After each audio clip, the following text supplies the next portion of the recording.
शुरुआत कर रहे हैं हम लोग कक्षा 11वीं के बायोलॉजी के रेस्पिरेशन इन प्लांट चैप्टर का। इससे पहले जो क्लास हुआ था उसमें हम लोग पढ़े थे किसके बारे में, प्रकाश संश्लेषण के बारे में। प्रकाश संश्लेषण प्रक्रिया में क्या होता था, याद करो। प्रकाश संश्लेषण में सूर्य प्रकाश की उपस्थिति में हरे पेड़ पौधे क्लोरोफिल की सहायता से जल और किसका जी, CO2 की मदद से किसका निर्माण करते हैं, ग्लूकोज जैसे कार्बनिक भोज्य पदार्थ का। उसको हम लोग क्या बोलते थे, प्रकाश संश्लेषण।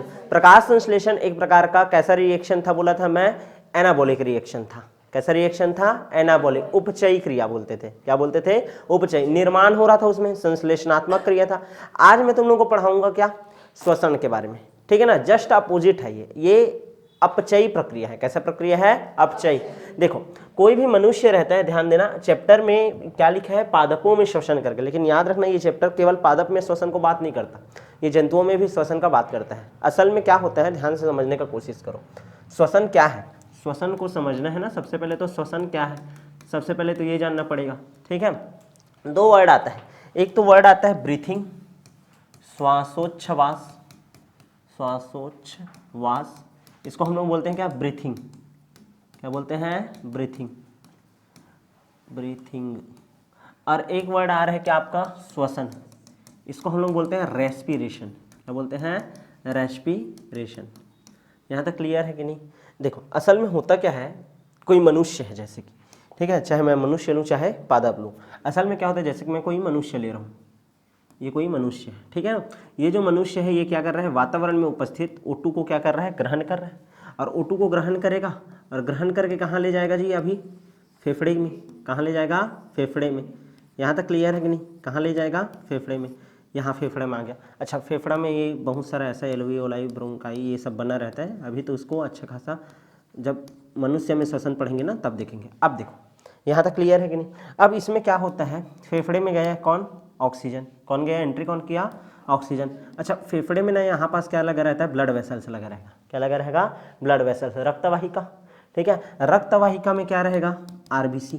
क्या रहेगा, RBC। RBC में क्या रहेगा, हीमोग्लोबिन रहेगा। क्या रहेगा, हीमोग्लोबिन। वो हीमोग्लोबिन क्या करेगा, इस ऑक्सीजन को अपने साथ घोल लेगा, इसको अपने साथ क्या कर लेगा, घोल लेगा। और घोलने के बाद क्या करेगा, हमारे शरीर में बहुत सारा कोशिका है ना, ठीक है। हमारे शरीर में उपस्थित जो भी कोशिका, जैसे ये हमारा एक कोशिका, ये दूसरा कोशिका, ऐसा हजारों लाखों करोड़ों की संख्या में कोशिका है। हर एक कोशिका के पास कौन जाएगा, ये हीमोग्लोबिन जाएगा। कौन जाएगा, हीमोग्लोबिन या RBC जाएगा। क्लियर है, ऐसे जाएगा। और यहाँ पास जाकर के किसको छोड़ देगा, ऑक्सीजन को। किसको छोड़ देगा, ऑक्सीजन को। अच्छा, यहीं पास क्या होगा, जो CO2 रहेगा ना, इसमें उपस्थित जो CO2 रहेगा उसको वापस लेकर के आएगा। कौन, यही ब्लड ही लेकर के आएगा। समझ आ रहा है कि नहीं, ब्लड ही किसको लेकर आएगा, CO2 को। और ये CO2 अब क्या कर दिया जाएगा, बाहर कर दिया जाएगा। यहाँ तक क्लियर है कि नहीं। तो ध्यान से समझने का कोशिश करो, हो क्या रहा है, ऑक्सीजन को अंदर ले जाया जा रहा है। अंदर ले जाने के बाद कहाँ पास पहुँचाया गया, फेफड़े में। फेफड़ा रक्तवाहिका को दिया ऑक्सीजन को, ब्लड में घुल गया ऑक्सीजन, और कहाँ पास पहुँच गया, हमारे शरीर के अलग अलग सेल में पहुँच गया। क्लियर है ना। अब वो सेल उस ऑक्सीजन का क्या करेगा, यूज़ करेगा। क्या करेगा, यूज़ करेगा। और यूज़ करके क्या निर्माण कर देगा, CO2। क्या निर्माण कर देगा, CO2। अब ये जो CO2 रहेगा फिर से ब्लड में घुलेगा और वापस कहाँ आ जाएगा, आपके फेफड़े में। फिर से फेफड़ा क्या कर देगा, इसको बाहर। यहाँ तक क्लियर है। ये जो प्रोसेस है जिसमें केवल ऑक्सीजन को अंदर लिया जा रहा है और CO2 को बाहर छोड़ा जा रहा है। केवल ऑक्सीजन को अंदर लेना और CO2 को बाहर छोड़ना, ये जो प्रक्रिया है इसको हम लोग बोलते हैं श्वासोच्छ्वास। क्या बोलते हैं, श्वासोच्छ्वास, ब्रीथिंग बोलते हैं। सांस लेना और सांस छोड़ना, जिसमें निःश्वसन है, निःश्वसन, निःश्वसन, सांस छोड़ना। क्लियर है, दो चीज शामिल होता है। एक तो होता है क्या, निःश्वसन, निःश्वसन, और एक होता है क्या आपका, निःश्वसन। क्या होता है, निःश्वसन। लेकिन यहाँ पास देखो, यहाँ पास मेन काम क्या हुआ, ऑक्सीजन यहाँ आया है, ऑक्सीजन यहाँ आया है। और ये ऑक्सीजन क्या किया होगा, ध्यान समझना, ये ऑक्सीजन इस सेल में जब पहुँचा होगा, चलो एक सेल बनाता हूँ मैं, ये सेल है, ये ऑक्सीजन जब यहाँ आया होगा, एंटर किया होगा, ठीक है ना, तो यहाँ पास उपस्थित क्या रहा होगा, ग्लूकोज। क्या रहा होगा, ग्लूकोज। समझ आ रहा है कि नहीं। तो ये जो ग्लूकोज है, इस ग्लूकोज को क्या किया होगा, तोड़ा होगा। क्लियर है ना, ग्लूकोज को पूरी तरीके से तोड़ा होगा और किसका निर्माण कर दिया, CO2 का। जब ये ग्लूकोज को तोड़ा होगा तो यहाँ पास क्या बना होगा, एनर्जी। क्या बना होगा, एनर्जी। और हर एक जीव को क्या चाहिए, एनर्जी ही तो चाहिए। मतलब श्वसन किस लिए हो रहा है, एनर्जी के लिए। किसके लिए हो रहा है? एनर्जी के लिए। यहाँ तक क्लियर है कि नहीं? यहाँ तक समझ आया कि नहीं? अच्छा, ऑक्सीजन आकर के जुड़ रहे हैं, मतलब यहाँ पास क्या हो रहा होगा? ऑक्सीकरण। मतलब श्वसन एक कैसी प्रक्रिया है? ऑक्सीकरण प्रक्रिया। ध्यान समझना, श्वसन इसको बोला जाता है, इसको, यानी कि कोशिका में होने वाली घटना है। श्वसन एक कोशिका अंदर होने वाली घटना है जिसमें कार्बनिक भोज्य पदार्थों को, किसको? कार्बनिक भोज्य पदार्थ को, ठीक है, ऑक्सीकृत करके किसमें एक्सचेंज कर दिया जाता है? CO2 में। और हमको क्या प्राप्त होता है? ऊर्जा या एनर्जी। अब ये एनर्जी कौन से रूप में रहता है? तुम लोगों को पता है, कोशिका में ATP के रूप में। कौन से रूप में? ATP के रूप में। यहाँ तक क्लियर है कि नहीं? ये जो प्रोसेस है जो कोशिका के अंदर चल रहा है, इसको बोला जाता है क्या? आपका रेस्पिरेशन। क्या बोला जाता है? रेस्पिरेशन। क्लियर है कि नहीं? क्या बोला जाता है? रेस्पिरेशन। यहाँ तक समझ आ गया? क्लियर है कि नहीं? तो दो वर्ड बोला, एक तो होता है श्वासोच्छ्वास, जिसमें केवल क्या किया जाता है? ऑक्सीजन को अंदर लिया जाता है, CO2 को बाहर भेजा जाता है। बाह्य क्रिया है, लेकिन यह एक अंतः क्रिया है जो कोशिका के अंदर होता है। यहाँ तक क्लियर है कि नहीं? तो श्वसन और श्वासोच्छ्वास, ये दोनों में तुम लोग को डिफरेंट समझ आया कि नहीं? क्या होता है? आगे बढ़ जाऊँ क्या मैं? ठीक है, यहाँ तक क्लियर है? ठीक है, अब आगे बढ़ें क्या? तो श्वसन के बारे में मैं क्या बोल सकता हूँ? श्वसन के बारे में हम लोग क्या परिभाषा दे सकते हैं? चलो बताओ, श्वसन के बारे में हम लोग क्या परिभाषा दे सकते हैं? ठीक है, श्वसन, ठीक है, श्वसन क्या है? एक कोशिका के अंदर होने वाली अभिक्रिया है। किसके अंदर होने वाली अभिक्रिया है? कोशिका के अंदर। पहला चीज तो ये बता सकते हो, कोशिका के अंदर होने वाली प्रक्रिया है। कोशिका के अंदर होने वाली क्या है? ये एक अभिक्रिया है। इसमें क्या होता है श्वसन में? ध्यान से देखो, श्वसन में क्या होगा बोल रहा हूँ मैं? भोज्य पदार्थ जो रहेगा, ठीक है ना, ग्लूकोज वगैरह, तो भोज्य पदार्थ का क्या होगा? ऑक्सीकरण होगा। भोज्य पदार्थ का क्या होगा? ऑक्सीकरण। और ऑक्सीकरण जब होगा तो क्या निकलेगा? CO2। और उससे हमको क्या मिलेगा? ऊर्जा। क्या मिलेगा? ऊर्जा। सबसे पहले जरूरी चीज यही है, ठीक है। तो श्वसन के बारे में जब भी परिभाषा दोगे तो क्या बोलोगे? श्वसन कोशिका के अंदर होने वाली एक जैव रासायनिक क्रिया है। कैसा अभिक्रिया है ये? जैव रासायनिक अभिक्रिया है, ठीक है ना, जैव रासायनिक अभिक्रिया है जिसमें भोज्य पदार्थ का क्या होता है? ऑक्सीकरण। और ऑक्सीकरण के फलस्वरूप क्या निकलेगा? CO2। और किसका उत्पादन होता है? ऊर्जा का। किसका? ऊर्जा का। यहाँ तक क्लियर है? आगे बढ़ जाएं क्या हम? ठीक है, अब इसके आधार पर जैसे कि मान लो मैं, ग्लूकोज है, भोज्य पदार्थ क्या है आपका? ग्लूकोज है। कोशिका के अंदर क्या था? ग्लूकोज था, C6H12O6। जब मैं इसका ऑक्सीजन की उपस्थिति में क्या कराऊंगा? ऑक्सीकरण कराऊंगा। ऑक्सीजन ग्रहण किया हूँ, ठीक है, तो ये किसमें कन्वर्ट हो जाता है बोल रहा हूँ मैं? CO2 में। किसमें कन्वर्ट हो जाता है? CO2 में। और किसमें टूटेगा? H2O में। CO2 में कन्वर्ट हो जाएगा और H2O में टूट जाएगा, ठीक है। और ध्यान से समझना, इसमें हमको क्या मिलेगा? ऊर्जा मिलेगा। क्या मिलेगा? ऊर्जा। और ऊर्जा कौन से रूप में मिलता है हमको? ATP के रूप में।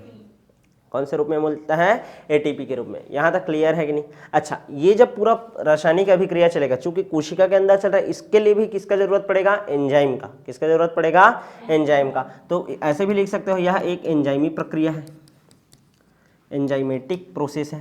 एंजाइमेटिक क्या है? प्रोसेस है।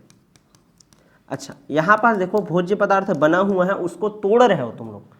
क्लियर है कि नहीं? भोज्य पदार्थ जो बना हुआ है जटिल कार्बनिक यौगिक है, उसको किसमें तोड़ रहे हो तुम लोग? सरल में। मतलब ये कैसा रिएक्शन है? कैटाबॉलिक रिएक्शन है। कैसा रिएक्शन है? कैटाबॉलिक, ठीक है ना। यह एक कैटाबॉलिक रिएक्शन है। कैटाबॉलिक रिएक्शन है। क्लियर है कि नहीं? यहाँ तक समझ आया कि नहीं? कैसे क्या चीज होता है? समझ आया? एक होता है श्वसन और एक होता है श्वासोच्छ्वास। क्लियर है? श्वासोच्छ्वास जो प्रक्रिया है उसमें ऑक्सीजन और CO2 को अंदर बाहर किया जाता है वाला कहानी है। लेकिन जो श्वसन है, ठीक है, श्वसन क्या होता है? कोशिका के अंदर होने वाला क्रिया, जिसमें भोज्य पदार्थ का क्या करेंगे हम लोग? ऑक्सीकरण। और ऑक्सीकरण करके क्या इसका उत्पादन करते हैं? ऊर्जा का। किसका? ऊर्जा का। यहाँ तक क्लियर है कि नहीं? यहाँ तक समझ आएगा नहीं? अच्छा, अब यहाँ पास देखो, चूंकि हम लोग यहाँ पास क्या कर रहे हैं? ऑक्सीजन अंदर ग्रहण कर रहे हैं। किसमें? कोशिका के अंदर। तब जाकर के ऑक्सीकरण हो रहा है। जरूरी है क्या कि हर हमेशा ऑक्सीजन को ही ग्रहण करे? नहीं, ठीक है। हमारा मेन मकसद क्या है? हमारा मेन मकसद क्या है? ऊर्जा उत्पन्न होना चाहिए। क्या उत्पन्न होना चाहिए? ऊर्जा। तो ध्यान से समझना, चाहे कोशिका स्वपोषी हो चाहे विषमपोषी हो, ऊर्जा उत्पादन होगा ही होगा। क्लियर है कि नहीं? एकदम हर हमेशा जरूरी नहीं कि ऊर्जा उत्पादन के लिए आपको ऑक्सीजन का मदद लेना पड़े, जरूरत होना पड़े। अच्छा, क्या केवल ग्लूकोज ही हमारा ऊर्जा उत्पादन कर सकता है? क्या नहीं, प्रोटीन भी टूट सकता है ना, वसा भी तो टूट सकता है। समझ आ रहा है कि नहीं? यहाँ तक क्लियर है कि नहीं, ये समझ आया कि नहीं। तो सबसे पहले तो हम लोग श्वसन क्या होता है इसके बारे में जान लिए। श्वसन के बारे में क्या बोला हूँ, श्वसन कोशिका के, ध्यान समझना, कोशिका के जीव द्रव्य में होने वाली यह एक ऐसी रासायनिक जैव रासायनिक अभिक्रिया है जिसमें भोज्य पदार्थों का क्या होता है, ऑक्सीकरण, और किसका उत्पादन होता है, ऊर्जा का। किसका उत्पादन होता है, ऊर्जा का। यहाँ तक क्लियर है। अब इसके बाद मैं क्या बता रहा हूँ, इसका फीचर बता रहा हूँ, श्वसन के कौन कौन से फीचर है, गुण है, श्वसन के गुण। सबसे पहले श्वसन का फीचर क्या बोला हूँ मैं, ठीक है, कि यह एक एंजाइमेटिक प्रोसेस है, एंजाइम का जरूरत पड़ेगा, एंजाइमेटिक प्रोसेस है। दूसरा क्या बोल रहा हूँ मैं, इसमें भोज्य पदार्थ का क्या होता है, ऑक्सीडेशन होता है। मतलब कैसा अभिक्रिया है, ऑक्सीडेशन वाला रिएक्शन है, ऑक्सीकरण प्रक्रिया है। याद करो प्रकाश संश्लेषण क्या था, रिडक्शन था, ये क्या है, ऑक्सीडेशन है। तीसरा मैं क्या बोला हूँ, इसमें एटीपी का क्या होता है, निर्माण होता है, मतलब ऊर्जा जनरेट होता है। चौथा क्या बोल रहा हूँ मैं, ध्यान समझो, इसमें क्या बोल रहा हूँ, यह एक कैटाबोलिक रिएक्शन है। कैसा रिएक्शन है, कैटाबोलिक, मतलब जिसमें क्या होता है, विनाश होता है। यहाँ पर निर्माण वाला चीज हो रहा है क्या, नहीं, यहाँ विनाशात्मक प्रक्रिया है, ऐसा बोल सकते हो, विनाशात्मक प्रक्रिया, ठीक है ना, विनाशात्मक प्रक्रिया है। और क्या लिख सकते हो, यह एक ऊष्माक्षेपी अभिक्रिया है। कैसा अभिक्रिया है, ऊष्माक्षेपी अभिक्रिया, ऊष्माक्षेपी अभिक्रिया है। कैसा अभिक्रिया है आपका, ऊष्माक्षेपी अभिक्रिया। यहाँ तक क्लियर है कि नहीं, समझ आ गया सबको, ठीक है। आगे बढ़ जाऊँ क्या मैं, ठीक। नेक्स्ट देखिए क्या, तो सबसे पहले तो श्वसन क्या होता है ये जान डाले। दूसरा हम लोग क्या जाने थे, श्वसन और श्वासोच्छ्वास में क्या अंतर है। और तीसरा क्या हो गया आपका, श्वसन के गुण। क्या पढ़ लिए, श्वसन के गुण। अब मैं तुम लोगों को एक अंतर बताऊंगा जो बेसिक है, ठीक है, बहुत ज्यादा आता है। देखो इसमें भी ऊर्जा का निर्माण हो रहा है, एटीपी का निर्माण हो रहा है, मतलब किसका निर्माण हो रहा है, ऊर्जा का निर्माण हो रहा है। एक और प्रोसेस होता है, ठीक है ना, जिसको हम लोग बोलते हैं दहन। क्या बोलते हैं, दहन, ठीक है ना। श्वसन और दहन में क्या अंतर है करके आता है पेपर में, श्वसन और दहन में क्या अंतर है। देखो सांस लेंगे तो भी एनर्जी प्रोड्यूस हो रहा है, और दहन करते हैं कोई पदार्थ को जलाते हैं तो उससे भी क्या निकलता है आपका, एनर्जी प्रोड्यूस होता है। क्लियर है कि नहीं। तो दोनों प्रक्रिया में किसका उत्पादन हो रहा है, ऊर्जा का, ठीक है। तो श्वसन और दहन में क्या आता है आपका, अंतर आता है। तो श्वसन और दहन में क्या अंतर है, तो सबसे पहला अंतर श्वसन में क्या बता सकते हो, कोशिका के अंदर होने वाली प्रक्रिया है, ये कोशिका के अंदर होने वाली प्रक्रिया है, होने वाली प्रक्रिया है। और एक कैसा है, कोशिका के बाहर, कोशिका के बाहर होने वाली प्रक्रिया है, बाहर होने वाली प्रक्रिया है। कोशिका के अंदर होने वाला प्रक्रिया, और एक क्या हो गया, कोशिका के बाहर। यहां तक क्लियर है कि नहीं। ये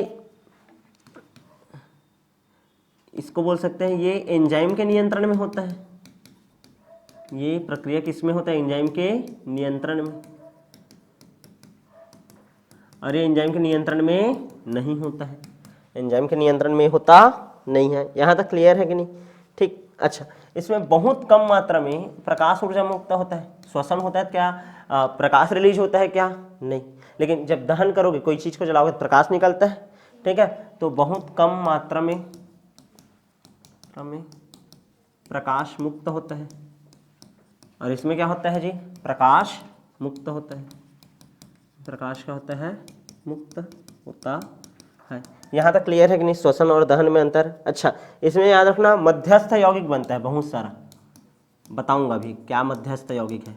मध्यस्थ यौगिकों का इसमें क्या होता है, का निर्माण होता है, लेकिन इसमें मध्यस्थ यौगिक का निर्माण नहीं होता, का निर्माण नहीं होता है। क्लियर है।